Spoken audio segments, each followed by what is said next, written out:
Naaresto ng PNP San Jose del Monte, Bulacan ang isa sa kinikilalang tulak umano ng droga sa Barangay Graceville nitong Sabado, Abril 20 sa Phase 1, Barangay Graceville sa San Jose del Monte, Bulacan. Pinangunahan ni Police Major Ferdinand Marcos sa direktibang utos ni Police Lieutenant Colonel Edilmar G. Albiar kasama ang pwersa ng Police Station 2 na si Police Master Sergeant Eliazar Turlao. Arestado ang suspect na kinilala ng mga otoridad na si Richard Toliros alias Boy Diablo, edad 40 anyos, kasalukuyang naninirahan sa San Jose del Monte, Bulacan. Agarang inaresto ng PNP ang suspect dahil umano sa madalas nitong pagbitbit ng baril at pananakot sa mga residente sa lugar. Dagdag pa ng PNP ay dati na din umano itong nakulong sa kasong murder.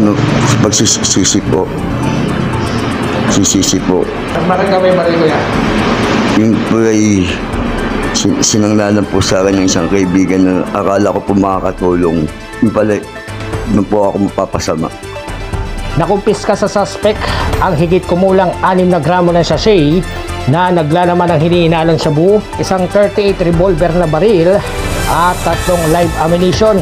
Sa barangay po namin, hindi ako sigurado kung may record siya. Gawa nga po nung taga-gaya-gaya po siya, pero kasalukuyan po siyang nangungupahan dito ngayon sa Barangay Graceville.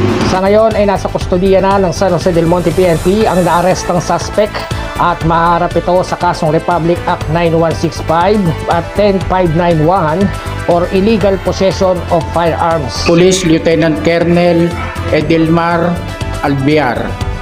At siyempre sa atin pong OIC dito po sa Compacto, si OIC Sir Turlao.